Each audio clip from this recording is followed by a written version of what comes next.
ଯେତେବେଳେ ଜରାସବର ଶ୍ରୀକୃଷ୍ଣଙ୍କ ପାଦକୁ ବାଲି ହରିଣର କାନ ଭାବିକି ସର ବିନ୍ଧିଥିଲେ ସେତେବେଳେ ଶ୍ରୀକୃଷ୍ଣ ଶିଆଳି ଲତାରେ ଶୋଇଥିଲେ।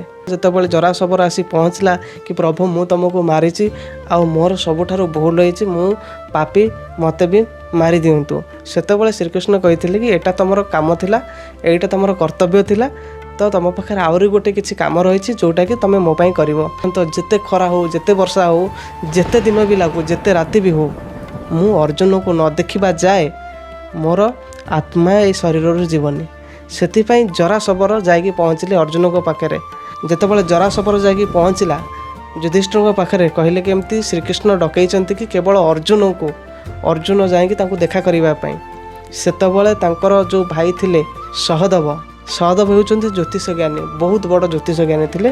ସେ ତାଙ୍କ ହାତ ମାଧ୍ୟମରେ ଦେଖିଥିଲେ କି ଶ୍ରୀକୃଷ୍ଣଙ୍କ ପାଦରେ ସର ବାଜିଛି, ସିଏ ଶିଆଳି ଲତାରେ ଶୋଇଛନ୍ତି, ଅର୍ଜୁନକୁ ଖୋଜୁଛନ୍ତି। ଆଉ ସେ ସେତିକି ବେଳେ ଯୁଧିଷ୍ଠିରଙ୍କୁ କହିଥିଲେ କି ଭାଇ ଅର୍ଜୁନଙ୍କୁ ମନା କର ଶେଷ ସମୟରେ ଶ୍ରୀକୃଷ୍ଣକୁ ନ ଛୁଇଁବା ପାଇଁ। ଭାବନ୍ତୁ, ଶ୍ରୀକୃଷ୍ଣଙ୍କ ପାଇଁ ପାଣ୍ଡବ ବିଜୟ କରିଥିଲେ, ଧର୍ମର ଜୟ ହେଇଥିଲା, କୁରୁସଭାର ଦ୍ରୌପଦୀକୁ ବି ରକ୍ଷା କରିଥିଲେ। ଆଜି ସେହି ଲୋକ ଯେତେବେଳେ ଦେହତ୍ୟାଗ କରୁଛନ୍ତି ବା ମରୁଛନ୍ତି, ସେ ସମୟରେ ତାଙ୍କୁ ଛୁଇଁବା ପାଇଁ ଯୁଧିଷ୍ଠିର ଅର୍ଜୁନକୁ ମନା କଲେ କି ତମେ ଯାଅ ତାଙ୍କୁ ଦର୍ଶନ କର କିନ୍ତୁ ତାଙ୍କୁ ଛୁଇଁବ ନାହିଁ।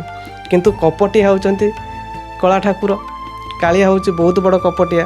ସେ କହିଲା କି ଠିକ୍ ଅଛି, ମୋତେ ନ ଛୁଅଁ କିନ୍ତୁ ମୋ ପାଖରେ ଛିଡ଼ା ହେଇକି ସେ ଗାଣ୍ଡିବ ଧନୁ ସାହାଯ୍ୟରେ ଯଦି ତୁମେ ମୋତେ ଟିକେ ସ୍ପର୍ଶ କରିବ ମୁଁ ଟିକେ ଶାନ୍ତି ପାଇବି, ମୁଁ ଭଲରେ ମୁଁ ଏ ଦେହକୁ ତ୍ୟାଗ କରିବି।